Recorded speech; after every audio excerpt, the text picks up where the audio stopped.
வணக்கம் நண்பர்களே, நான் உங்கள் பிரேம் பேசுகிறேன். இன்றைக்கி மிக முக்கியமான அப்டேட்ஸ் யூஎஸ்சிஎஸ்லேருந்து வந்திருக்கு. அதை பற்றி தான் பார்க்க போகிறோம். இதனால் எல்லா க்ரீன் கார்டு ப்ராசஸும் அப்ரூவல்ஸும் டிலே ஆகிறதுக்கு வாய்ப்பு இருக்குது. ஸோ இப்போ ரீசெண்டாக பார்த்தீங்கன்னா க்ரீன் கார்டு ப்ராசஸே ஒரு ஹால் பண்ணி வச்சுருக்காங்க இந்த ரீவெட்டிங் ப்ராசஸ்க்காக. ஸோ என்ன நடக்க போகுது, எதற்காக அப்படின்னு பார்க்க போகிறோம். ப்ளஸ் ட்ராவல் அப்டேட்ஸும் பார்க்க போகிறோம். ப்ளஸ் ஓசிஐ சம்பந்தமானவும் மிக முக்கியமான ஒரு அப்டேட்ஸ் வந்திருக்கு, அதுவும் பார்க்க போகிறோம். வாங்க வீடியோக்குள்ளே போகலாம். ட்ராவல் அண்ட் ஓசிஐ அப்டேட்ஸ் பற்றி பேசுகிறதுக்கு நமக்கு இன்றைக்கி சேனலோட இணைய போகிறது சிட்டியா டிராவலோட நிறுவனர் திரு பிரகாஷ் ராஜ் அவர்களும் வரவேற்று வாங்க வீடியோக்குள்ள போகலாம். வணக்கம் பிரகாஷ் ப்ரோ. ஒரு சிறு இடைவேளைக்கு அப்புறம் உங்களை சந்திப்பதில் ரொம்ப சந்தோஷம். நிறைய பெரிய அப்டேட்ஸோட தான் இன்னைக்கு வீடியோ இருக்க போது. வணக்கம் பிரேம், எப்படி இருக்கீங்க? நீங்க பிஸி ஆயிட்டீங்க, ஒரு சிறு இடைவேளை. ஐ திங்க் உங்க கான்ஃபரன்ஸ்லாம் நல்லா போயிருக்கும்னு நான் நினைக்கிறேன். ஆமா, ஒரு 2 வாரம் கொஞ்சம் பிஸியா இருந்தது. நம்ம தமிழ் டெக் என்டர்பிரினர் கவுன்சிலோட கான்ஃபரன்ஸ் அரேஞ்ச் பண்ணியிருந்ததுனால பிஸியா போயிட்டு இருந்தேன். ஆர்கனைஸ் பண்ணி ஃபோக்கஸ் பண்ணிட்டு இருந்தேன் அந்த பக்கம், அதனால பிஸி. சூப்பர், வாழ்த்துக்கள். வெற்றிகரமாக உங்களோட ஆனுவல் கான்ஃபரன்ஸ் முடிஞ்சதுக்கு நன்றி பிரேம். ஸோ இப்போ நம்ம ட்ராவல் அப்டேட்ஸ்லேருந்து ஆரம்பிச்சிடலாம். ஸோ உங்களை நம்பி நிறைய பேர் புக் பண்ணியிருக்காங்க, நானும் புக் பண்ணியிருக்கேன். ஸோ என்ன இப்போ அடுத்த வாரம் இப்போதைக்கு ஓகே, எந்த போருமே எந்த பிரச்சனையும் இல்லை, எல்லாமே போய்கிட்டு இருக்கு. ஸோ அடுத்த வாரம் இல்லை கம்மிங் வீக்ஸில் மிக முக்கியமாக மிடில் ஈஸ்ட் வழியாக வரக்கூடிய ஃப்ளைட்ஸோட நிலைமை என்னவா இருக்கும்? ஸோ இப்போ ஸ்டேட்டஸ்கோ அப்படின்னு தான் சொல்ல முடியும். எப்படின்னா எல்லா ஃப்ளைட்ஸும் நார்மலாக தான் ஆப்ரேட் பண்ணுறாங்க. ஏதாவது லாஸ்ட் மினிட் சேஞ்சஸ் இருக்கிற வரைக்கும் ஆப்ரேஷன் ஆஸ் யூஷுவல் தான், எதுவுமே பிரச்சனை இல்லை. அதாவது மிடில் ஈஸ்டர்ன்ல. இந்த யூரோப்பியன்ல கொஞ்சம் டிஸ்ட்ரப்ஷன் இருக்கதான் செய்யுது. அந்த ஃபியூல் சர்சார்ஜ், அந்த ஃபியூல் டிமாண்ட் அப்படின்னு கேன்சலேஷன்ஸ் அண்ட் ரீஷெடியூலிங் நிறைய இருக்குது.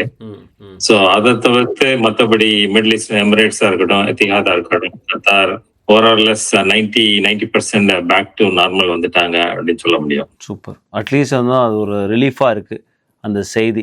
ஸோ கண்டிப்பாக நம்ம அடுத்த வாரம் என்ன நடக்கும் நம்ம இப்போ ப்ரிடிக்ட் பண்ண முடியாது. ஸோ போகிற யாருமே ப்ரிடிக்ட் பண்ண முடியாது.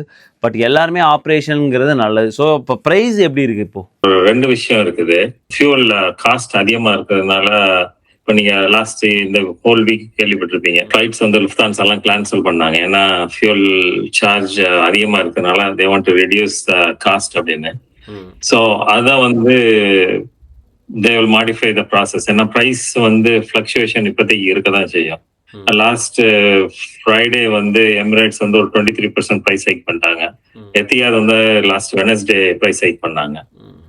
ஸோ எல்லாமே கொஞ்சம் பிரைஸ் இன்க்ரீஸ் ஆயிருக்கு. பட் இப்போ டெக்னிக்கலா பாத்தீங்கன்னா லாஸ்ட் இயருக்கு ஜூன் ஜூலைக்கு போற பிரைஸுக்கும் இந்த வருஷம் கம்பேர் பண்ணீங்கன்னா ஸ்டில் ரிலேட்டிவா லோவரா தான் இருக்குது அப்படின்னு சொல்ல முடியும். ஏன்னா சென்டிமெண்ட் கொஞ்சம் ஃபிளக்சுவேஷன்ல இருக்கு இல்லையா, பாசிட்டிவா இல்லாம இருக்கிறதுனால அந்த price relative to last year still comparably lower அப்படின்னு தான் சொல்ல முடியும் இப்போதைக்கு. இன்னொரு கேள்வி இருக்கு. முன்னாடி கொஞ்சம் ஃப்ளைட் சுத்திட்டுலாம் வந்தாங்க, கொஞ்சம் அதுக்காக அந்த ஐட்னரி டைமே கொஞ்சம் அதிகமா இருந்தது இல்லையா, டிராவல் டைம். இப்போ அதெல்லாம் ரிசால்வ் ஆயிடுச்சா? அந்த பார்ட் நீங்க சொன்ன மாதிரி நல்ல கொஸ்டின். இப்போ ஏர் இந்தியா எல்லாம் ஸ்டில் அந்த யூரோப்ல ஒரு ஸ்டாப் ஓவர் எடுத்து தான் வர்றாங்க. அது லாங்கர் இதுலதான் வர்றாங்க. ஏன்னா டெய்லி ஒரு நாளுக்கு வியனா நிப்பாட்டினாங்கன்னா அடுத்த நாள் ரோம்ல இருக்காங்க. டே டு டே அது சேஞ்சஸ் இருந்துகிட்டே தான் இருக்கும். ஸோ அந்த பார்ட் ஸ்டில் ஆன் கோயிங் தான். சூப்பர். அட்லீஸ்ட் இப்போ மிடில் ஈஸ்ட் 90% போகிறதுங்கிறது ஒரு பெரிய பெருமூச்சு விடக்கூடிய ஒரு விஷயமா தான் இருக்குது. பட் ஸ்டில் லாங்கர் ரூட் அப்படியே தான் போயிட்டு இருக்கு. ஸோ அப்கமிங் வீக்ஸில் பார்ப்போம் எப்படி போகுது அப்படிங்கிறது. இன்னொரு விஷயம் சொன்னீங்க, ஜூன் ஜூலை ரிலேட்டிவாக கம்மியாக இருக்குங்கிறது, அதுவுமே நல்ல விஷயம் தான். அப்புறம் பிரேம், இப்போ அந்த புதுசா யூஎஸ்சிஎஸ் அப்டேட் வந்திருக்குல்ல, அது எப்படி என்ன மாதிரி வந்திருக்கு? இப்போ மிகப்பெரிய ஒரு அப்டேட்ஸா யூஎஸ்சிஎஸ்லேருந்து வந்துட்டு இருக்கு. நம்ம தொடர்ந்து யூஎஸ்சிஎஸ் பார்த்துட்டு இருக்கோம். யூஎஸ்சிஎஸ் மட்டும் இல்லை, டிபார்ட்மெண்ட் ஆஃப் ஸ்டேட் தான் யூஎஸ்ஏக்கு வெளியில கொடுக்கக்கூடிய எல்லா இமிகிரேஷனுமே அவங்க கையில தான். யூஎஸ்ஏக்கு வெளில யாராவது ஃபேமிலி பேஸ் கிரீன் கார்டு பண்றாங்க, இல்லை யூஎஸ்ஏக்கு வெளில யாராவது ஸ்டாம்பிங் பண்றாங்க, இது எல்லாமே டிபார்ட்மெண்ட் ஆஃப் ஸ்டேட்டோட கண்ட்ரோல்ல. ஆல்ரெடி அவங்க வெட்டிங் ப்ராசஸ், அந்த சோஷியல் மீடியா பேக்ரவுண்ட் செக்ஸ், இது எல்லாமே அவங்க வச்சிருக்காங்க. யூஎஸ்எஸ் அதை படிப்படியாக இம்ப்ளிமெண்ட் பண்ணிட்டு வந்துட்டு இருந்தாங்க. நம்ம அந்த அப்டேட்ஸ் கொடுத்துக்கிட்டே இருந்தோம். இப்போ என்ன பண்ணியிருக்காங்கன்னா, ஏப்ரல் 27 அவங்க என்ஹான்ஸ்டு செக்யூரிட்டி செக் அப்படின்னு சொல்லியிருக்காங்க. அதாவது இருக்கிற வெட்டிங் ப்ராசஸை இன்னும் அட்வான்ஸாக ஆக்குறோம் அப்படின்னு இருக்காங்க. அதுக்கு என்ன பண்ணுறாங்கன்னா, எஃபிஐ அவங்களோட சிஸ்டத்தை இப்போ அப்கிரேட் பண்ணியிருக்காங்க. ஸோ அதனால் இவங்க வந்து இமிகிரேஷன் ப்ராசஸ் பண்ணும்போது, அதாவது கிரீன் கார்டு ப்ராசஸ் யூஎஸ்ஏக்குள்ளே பண்ணும்போது எம்ப்ளாய்மெண்ட் பேஸ்ட் கிரீன் கார்டாக இருக்கலாம், இல்லை ஃபேமிலி பேஸ்ட் கிரீன் கார்டாக இருக்கலாம், இல்லை சிட்டிசன்ஷிப் ப்ராசஸ், இப்படி எல்லா ப்ராசஸுமே என்ன பண்ணுறாங்கன்னா அந்த பயோமெட்ரிக்ஸை எஃபிஐட்ட கொடுத்துட்டு அவங்க அட்வான்ஸு சிஸ்டத்தை யூஸ் பண்ணி ஏஐலாம் யூஸ் பண்ணி அவங்களோட கிரிமினல் ரெக்கார்டு சிஹெச்ஆர்ஐன்னு சொல்லியிருக்காங்க அந்த சிஸ்டம் பேர். ஸோ அந்த கிரிமினல் ரெக்கார்டில் இதை ரன் பண்ணி இவங்க ஒரு வேலிடான பர்சன் தானே, இவங்க மேலே எந்த ஒரு பிரச்சனையும் இல்லையா அப்படின்னு சொல்லிட்டு தான் இனிமேல் அப்ரூவ் பண்ண போகிறதா. அது கிரீன் கார்டாக இருக்கலாம், இல்லை சிட்டிசன்ஷிப்பாக இருக்கலாம். இதே ஆஃப்டர் அப்படி தான் அப்ரூவ் பண்ண போகிறோம்னு சொல்லிட்டு இந்த ப்ராசஸே ஹால் பண்ணி வச்சிருக்காங்க. ஓகே, ஸோ இந்த ப்ராசஸ் வந்து எப்படி ரினியூவல் பண்ணுறவங்களுக்கு இம்பாக்ட் ஆகுமா? கிரீன் கார்டு ரினியூவல்லேருந்து I-485 இப்போ புதுசாக போகிறாங்கன்னு வச்சிங்களேன். ஸோ I-485 போவாங்க இல்லையா, ஸோ அதான் கிரீன் கார்டு இப்போ டேட் வந்திருக்கும், I-485 பண்ணுவோம் அவங்களுக்குமே சரி. இப்போ I-485 வந்து இப்போ கிரீன் கார்டு வந்து I-485 போகிறாங்க, EAD அட்வான்ஸ் பொருள் வாங்கிட்டுறாங்க, டேட் இன்னும் இல்லை ஃபைனல் ஆக்ஷன் டேட்டில். இப்போ ஃபைனல் ஆக்ஷன் டேட் வந்து அவங்க கிரீன் கார்டு அப்ரூவல் ப்ராசஸ் போவாங்க இல்லையா, அப்பயுமே சரி நீங்கள் சொன்ன மாதிரி கிரீன் கார்டு ரினியூவல் சரி, இப்படி எந்த ஒரு ப்ராசஸ்லையுமே சரி அவங்களோட பயோமெட்ரிக்ஸை வாங்கிட்டு அதை வந்து இந்த அட்வான்ஸ் சிஸ்டத்தை ரன் பண்ணிட்டு மேக் ஷூர் பண்ணிட்டு தான் அவங்க கொடுப்பேன்னு இருக்காங்க. இதனால தான் வந்து அவங்க தொடர்ந்து இதை டைட்டன் பண்ணிட்டே வந்துட்டு இருந்தாங்க. ஒரு எடுத்துக்காட்டுக்கு வந்து இப்போ கிரீன் கார்டு I-485 பண்ணிட்டு EAD கார்டு வாங்கும்போது முன்னாடி 5 வருஷம் கொடுத்துட்டு இருந்தாங்க. அதை ட்ரம்ப் கவர்மெண்ட் வந்த பிறகு என்ன பண்ணாங்கன்னா வெறும் 18 மாதம் இப்போ தான் ரீசெண்டாக மாற்றினாங்க.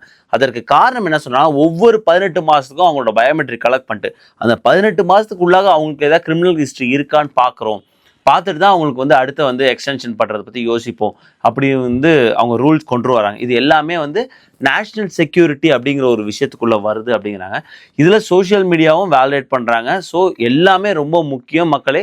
நீங்கள் சோஷியல் மீடியாவில் எதெல்லாம் ஷேர் பண்ணுறீங்களோ அதை கொஞ்சம் பார்த்து ஷேர் பண்ணுங்கள். ஏன்னா அவங்க தெளிவாக சொல்லியிருக்காங்க, அது ஆன்டி அமெரிக்கன் வேல்யூஸ் ஆர் வியூஸாக இருந்துச்சுன்னா கண்டிப்பாக அவங்களோட அப்ளிகேஷன் ப்ராசஸ் பண்ணவே மாட்டோம் அப்படின்னு. ஸோ நீங்கள் எதெல்லாம் போஸ்ட் பண்ணுறீங்க, எதெல்லாம் ஷேர் பண்ணுறீங்க, எதெல்லாம் லைக் பண்ணுறீங்க, எங்கெல்லாம் கமெண்ட் பண்ணுறீங்கிறத தெளிவாக பார்த்து பண்ணுங்க. இந்தியன்ஸுக்கு வந்து இது பெரிய இம்பாக்டா இருக்கும் இல்லையா? கண்டிப்பாக பிரகாஷ் ப்ரோ. அவங்க என்ன சொல்லியிருக்காங்கன்னா 11.6 மில்லியன் இமிகிரண்ட் அப்ளிகேஷன் சொல்லியிருக்காங்க. இதனால டிலே ஆக போகுது, இந்த ஹால்ட்னால டிலே ஆக போகுது அப்படின்ட்டு இருக்காங்க. ஓவர் த பீரியடை வந்து நாங்கள் அதை ஷார்டன் பண்ணிவிடுவோம், இல்லை இந்த ப்ராசஸ் எப்படி வந்து ஃபாஸ்ட்டாக பண்ணுறதுன்னு பார்ப்போம் அப்படின்ட்டு இருக்காங்க. பட் அது வரைக்கும் மிகப்பெரிய ஒரு இம்பாக்ட் இருக்க போது. சமீப காலமே நிறைய பேர் சொல்லியிருந்தாங்க, என்னோட க்ரீன் கார்டு வந்து டேட் வந்துச்சு, எனக்கு இன்னும் க்ரீன் கார்டு வரலங்கிற ஒரு குற்றச்சாட்டு வந்துகிட்டே இருக்குது. அதற்கு எல்லாமே காரணம் இந்த அட்வான்ஸ் வெட்டிங் ப்ராசஸ் அவங்க பண்ணிகிட்டு இருக்கிறது, சோஷியல் மீடியா பேக்ரவுண்ட் செக் பண்ணிக்கிட்டு இருக்கிறது. அதனால தான் இவ்வளோ ஒரு டிலே இருந்தது. ஸோ நீங்கள் கேட்ட கேள்விக்கு கண்டிப்பாக வந்து ஒரு டிலே இருக்க போது மக்களே. நீங்கள் எதிர்பார்க்கலாம் இந்த delay. But over the period shorten பண்ணியிருக்காங்கன்னு சொல்கிறாங்க. பட் வெயிட் பண்ணி தான் பார்க்கணும். அந்த டிலேக்குள்ளாக நீங்கள் உங்களோட சோஷியல் மீடியா பேஜை ரொம்ப க்ளீனாக வச்சுக்கணும். அதுதான் வந்து ரொம்ப important. And any criminal history இருந்துச்சுன்னா அது உங்களோட அப்ளிகேஷனை பாதிக்கும் அப்படின்னு தெரிஞ்சுக்கணும். கிரிமினல் ஹிஸ்ட்ரி அப்படின்னு நம்ம எடுத்தோம்னா அது எப்படி நீங்கள் டீட்டெயிலாக பார்க்க முடியுமா? இப்போ பார்க்கிங் டிக்கெட்ஸ் இருக்கும், அண்ட் தென் ஸ்பீடிங் டிக்கெட்ஸ் வச்சுருப்பாங்க, இல்லைன்னா வேற வயலேஷன்ஸ்லாம் இருக்கும் இல்லையா, டியூ வயலேஷன்ஸ், நிறைய வயலேஷன்ஸ் இருக்குது. ஸோ இது எதுலலாம் நம்மளுக்கு இம்பாக்ட் இருக்கும் அப்படிங்கிறது எதுவும் டெஃபினிஷன் இருக்குதா இப்போதைக்கு? எக்ஸாக்ட் கேள்வியை வந்து நான் வந்து அட்டானேட்டுக்கு எடுத்தேன். அவங்க சொல்லும்போது முக்கியமாக அந்த பார்க்கிங் வயலேஷனாக இருக்கலாம், இல்லை ஸ்பீடிங் வயலேஷனாக இருக்கலாம், இதெல்லாம் ஒரு பெரிய இம்பாக்ட் கண்டிப்பாக கிடையாது அப்படின்னு வந்து மறுதளிச்சிட்டாங்க. டியூஐங்கும் போது அது ஒரு ஸ்டேட்டுக்கு வேறுபடுது. ஸோ டியூஐனால பிரச்சனையே இல்லைன்னு சொல்ல முடியாது, அதனால பிரச்சனை வரதுக்கு வாய்ப்பு இருக்குங்க. இது இல்லாமல் இந்த டிராஃபிக் வயலேஷன் இதெல்லாம் இல்லாமல் இப்போ ரெட்டில் யாரோ கிராஸ் பண்ணுறாங்க, அதனால வந்து அவங்களுக்கு க்ரீன் கார்டு கிடைக்காம போகுமா, அது ஒரு பிரச்சனை கிடையாது. பட் ரெட்டில் கிராஸ் பண்ணக்கூடாது, அது வேறு விஷயம். சொல்கிறேன், தெரியாமல் பண்ணுறதுனால சொல்கிறேன். ஈவன் ஆக்சிடென்ட் பண்ணிடுறாங்க, அது வந்து ஆக்சிடெண்ட்டாக நடக்கிறது தான் இல்லையா. ஸோ அது ஒரு கிரிமினல் ஹிஸ்ட்ரியில் வரும்னா வராது, அட் சர்டன் கேசஸில் வரும், பட் மோஸ்ட் ஆஃப் த கேசஸில் வராது. அப்படி இருக்கும்போது அதெல்லாமே பிரச்சனை இல்லை. எதெல்லாம் வந்து கிரிமினல் ஹிஸ்ட்ரியில் வருதோ அதுதான் பிரச்சனை. இப்போ ஒரு டொமஸ்டிக் வயலன்ஸில் ஈடுபடுறாங்க, இல்லை இங்கே ஒரு பிரச்சனையில் ஈடுபடுறாங்க, ஃபைட், இந்த மாதிரி விஷயம், திருடிடுறாங்க, இந்த மாதிரியான விஷயம் வரும்போது இது எல்லாமே கிரிமினல் ஹிஸ்ட்ரியில் வரும். ஸோ அப்படி இருக்கும்போது அவர்களோட green card application or 485 application whatever அந்த ப்ராசஸில் போகிறது இம்பாக்ட் இருக்க போது. டிராஃபிக் வயலேஷனில் ஒரு பெரிய இம்பாக்ட் கிடையவே கிடையாது. இது பிப்ரவரி மாதம் வந்து அந்த ஒரு எக்ஸிக்யூட்டிவ் ஆர்டர்லேருந்து தான் வந்தது. அந்த எக்ஸிக்யூட்டிவ் ஆர்டர் என்ன சொன்னாங்கன்னா, டிஹெச்எஸ்ட்ட எஃபிஐயோட எல்லா டேட்டாவும் நீங்கள் கொடுக்கணும், பிகாஸ் நீங்கள் 2 பேருமே டேட்டா ஷேர் பண்ணணும். ஸோ அப்போ தான் வந்து சரியான இமிகிரன்ஸை நம்ம உள்ளே வர முடியும் அப்படின்னு சொல்லியிருந்தாங்க. ஸோ அதுக்காக over the period process add பண்ணிகிட்டே போகிறாங்க. நீங்கள் தெளிவாக பார்த்தாலும் தெரியும், இந்த வருடம் ஆரம்பிச்சதுலேருந்து ப்ராசஸ் அங்கங்கே ஆட் பண்ணிட்டே வராங்க. ஸ்டாக் ஆகிட்டே போகும்போது அந்த டைம் லைன் எவ்வளோ ப்ராசஸ் உள்ளே வருதோ அவ்வளோ டைம் லைன் வந்து டிலே இருக்கும். ஸோ அதனால தான் பெரிய டிலே இருக்குது. இதை பற்றி கேட்கும்போது அங்கே ஸ்போக் பர்சனே என்ன சொல்லியிருக்காங்கன்னா, இப்போதைக்கு எங்களுக்கான அந்த டெஃபினைட் ஆன்சர் இல்லை, எப்போ இதை வந்து சரி செய்வோம், அதாவது வந்து இப்படி இருக்கிற ப்ராசஸ் இப்போ இவ்வளோ தூரம் போயிடுச்சு, ஸோ டைம் லைனே இப்படி போயிடுச்சு, நம்ம திரும்ப பேக் டு ஃபார்முக்கு எப்போ கொண்டு வருவோங்கிற ஆன்சர் இப்போ கிடையாது. பட் கூடிய விரைவில் பண்ணுவோம் அப்படிங்கிறாங்க. பட் ஏஐ டூலாம் யூஸ் பண்ணி இன்னும் அட்வான்ஸாக நாங்கள் ரன் பண்ணி ரொம்ப ஃபாஸ்ட்டாக வந்து கொண்டு வருவோம் அந்த ரிசல்ட்டை. ஸோ எங்கே டிலே ஆகுதுன்னா, இவங்களோட அந்த பயோமெட்ரியை கலெக்ட் பண்ணிட்டு அங்கே கிரிமினல் லிஸ்ட்டில் ரன் பண்ணி மேக் ஷூர் பண்ணுறதுல டிலே ஆகுது. இவங்க சோஷியல் மீடியா ஹேண்டில்கிட்ட போய் அங்கே போய் செக் பண்ணி கொண்டு வரதுல டிலே ஆகுது, அங்கே க்ரீன் லைட் கொண்டு வரதுல டிலே ஆகுது. ஸோ அதெல்லாம் சரி பண்ணுவோம் ஏஐ டூல் மூலியமாக சொல்லியிருக்காங்க. வெயிட் பண்ணி தான் பார்க்கணும். ரொம்ப முக்கியமான விஷயம், இங்கே அப்ளிகேஷன் ப்ராசஸில் இருக்கும்போது உங்களோட சோஷியல் மீடியா ஹேண்டில் கண்டிப்பாக பப்ளிக்காக வச்சுருங்க. அதை நான் பல வீடியோவில் ஸ்ட்ரெஸ் பண்ணிட்டேன். ஸோ தயவு செஞ்சு அதை பப்ளிக்காக வச்சுருங்க. அதே போல் உங்களுக்கு பயோமெட்ரிக் நீங்கள் எதிர்பார்க்கலாம். இப்போ எல்லா ப்ராசஸ்லையும் பயோமெட்ரிக்ஸ் எதிர்பார்க்கலாம். பிகாஸ் பயோமெட்ரிக் கலெக்ஷன் வந்து மேண்டேட்டாக இருக்குது.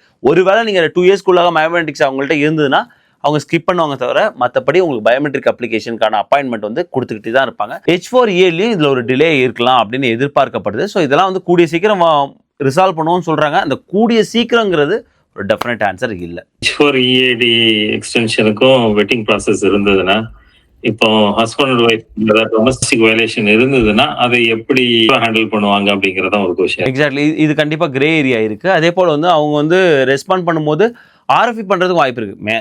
நிறைய டினே பண்ணலாமா RFE. ஸோ இந்த மாதிரியான ஒரு வயலேஷன் இருக்குது, அது எதற்காக அப்படின்னு கேட்கறதுக்கு வாய்ப்பு இருக்குது. ஸோ ஸ்டில் வந்து அவங்க வந்து வாய்ஸ் ஓவர் கொடுக்கறதுக்கும் அவங்களோட இன்புட்ஸ் கொடுக்கறதுக்குமான ஆப்பர்ச்சுனிட்டி இருக்குது. ஸோ மெனி கேசஸில் வந்து நிறைய RFE வரும்னு எதிர்பார்க்குறாங்க. சப்போஸ் கம்ப்ளீட் ரெட் ஃப்ளாக் அப்படின்னு தெரிஞ்சதுன்னா அதை டினை பண்ணுவாங்க. அதுதான் தட் RFE கொடுக்க வாய்ப்பு இருக்குது. பட் நிறைய பேர் இப்போ ரீசனாக சொன்னது H4EADல ஒரு டைம் டிலே இருக்குது அப்படிங்கிறது. பிகாஸ் இந்த மாதிரி பயோமெட்ரிக்ஸ் கலெக்ட் பண்ணுறது மேண்டேட் ஆகிட்டாங்க. இப்போ H4EAD யாராவது போடுறாங்கன்னா கண்டிப்பாக அவங்களுக்கு வந்து பயோமெட்ரிக் அப்பாயின்மெண்ட் அவங்களே ஷெட்யூல் பண்ணி கொடுத்துட்றாங்க. அவங்க போய் பயோமெட்ரிக் கொடுத்து ஆகணும். ஸோ அதை வச்சு அவங்க ரன் பண்ணுறாங்க. ரன் பண்ணி மேக் ஷூர் பண்ண போகிறது தான் கொடுக்குறாங்க. ஸோ அந்த ப்ராசஸ்னால தான் H4EAD வரதுக்கு டிலே இருக்குது. ஸோ தயவு செஞ்சு மக்களை சரியான நேரத்தில் H4EAD அப்ளை பண்ணுங்க. 6 மாதத்துக்கு முன்னாடி கரெக்டாக 6 மாதம் அந்த டைம் விண்டோ வச்சிங்க. 6 மாதம் வந்த உடனே அப்ளை பண்ணுங்க. டிலே பண்ணாதீங்க. உங்கள் ஜாப் லாஸ் ஏற்படக்கூட அதுக்கு வாய்ப்பு இருக்குது. மக்களுக்கு ரொம்ப ஹெல்ப்ஃபுல்லாக இருக்கும்னு நினைக்கிறேன். ஏன்னா டைமாக அப்ளை பண்ணணும், டைமாக ரினியூ பண்ணணும் அப்படிங்கிறது வந்து பார்த்தா ரொம்ப கிரிட்டிக்கலான சினாரியோவா இருக்கு இல்லையா? ஸோ ஃபியூ மந்த்ஸ் டிலேனாலும் அவங்களுக்கு ஜாபோட கண்டினியூட்டி குறைஞ்சிரும். ஃபைனான்ஷியலாக it's going to stressful. Correct Prakash bro. இப்போது அந்த மாதிரியான ஒரு காலகட்டம். ஸோ ஹோப் எவ்ரி திங் கரெக்டாக ஆகும்னு நினைப்போம். ஸோ ட்ராவல்லையும் சரி, இமிக்ரேஷன்லையும் சரி. ஸோ பிரகாஷ் ப்ரோ, உங்களை நம்பி தான் வந்து நெக்ஸ்ட் வீக் உங்கள் சிட்டிஆர் ட்ராவல் மூலிமா நான் புக் பண்ணியிருக்கேன். பட் ஸ்டில் வந்து நான் முதல்ல சொன்னேன் இல்லையா, ஸோ வார் போயிட்டுருக்கு. ஸ்டில் வந்து நமக்கு அந்த அன்சர்டினிட்டி இருந்துகிட்டே இருக்கிறதுனால ஒரு வேளை நான் சேஞ்ச் பண்ணணும் அப்படின்னா வந்து அதுக்கு எதாவது எக்ஸ்ட்ரா ஃபீ கட்டணுமா, இல்லை எப்படி இப்போதைக்கு ரூல் இருக்குது? கத்தார்ல வந்து ஒரு ரூல் இருக்குது. May 15th டிக்கெட் பண்ணியிருந்தோம் அப்படின்னா நீங்க வந்து ஒரு ஃப்ரீ சேஞ்ச் வந்து பண்ணிக்கலாம். அதாவது October 15th வரைக்கும் டிராவல் பண்ணிக்கலாம் அந்த சேஞ்சஸ் வச்சு. அதாவது ஃப்ரீ அப்படின்னா நீங்க பெனல்டி எதுவும் பே பண்ண வேண்டாம். இந்த கேபின் கிளாஸ் இப்போ எக்கானமி பிசினஸ்ல அந்த கேபின் கிளாஸ்ல புக்கிங் இருந்ததுன்னா நீங்க அந்த புக்கிங்கோட அப்கிரேட் ஃபீ மட்டும் தான் பே பண்ற மாதிரி இருக்கும். டிஃபரன்ஸ் தான் பே பண்ற மாதிரி இருக்கும். ஒரு $200 to $50 நம்மளுக்கு வந்து பெரிய சேவிங்ஸ் இருக்கும். அதே ப்ராசஸ் வந்து எமிரேட்ஸ்லயும் இன்ட்ரோடியூஸ் பண்றாங்க. May 1st வரைக்கும் வச்சிருந்தாங்க. May 15th வந்து அனௌன்ஸ் பண்ணுவாங்க. அப்படி சீக்கிரம் வந்துடும். ஸோ அவங்க September 15th வரைக்கும் நீங்க வந்து சேஞ்சஸ் வந்து 1 ஃப்ரீ சேஞ்ச் வந்து கொடுக்குறாங்க. அது நிறைய ஹெல்ப் பண்ணணும்னு நினைக்கிறேன் நம்ம கஸ்டமர்ஸ்க்கு எல்லாருக்கும், டிராவலர்ஸ் எல்லாருக்கும். ரொம்ப ரொம்ப தேங்க்ஸ் பிரகாஷ் ப்ரோ உங்கள் டயத்துக்கு. ஏன்னா நிறைய விஷயங்கள் வந்து இன்னைக்கு தொட்டு பேசணும். ட்ராவல் அப்டேட்ஸ், USCISல வந்திருக்க மிக முக்கியமான இமிகிரேஷன் சம்பந்தமான அப்டேட்ஸ் இருந்து எல்லாமே பேசியிருக்கோம். உங்கள் டயத்துக்கு மிக்க நன்றி பிரகாஷ் ப்ரோ. நன்றி பிரேம்.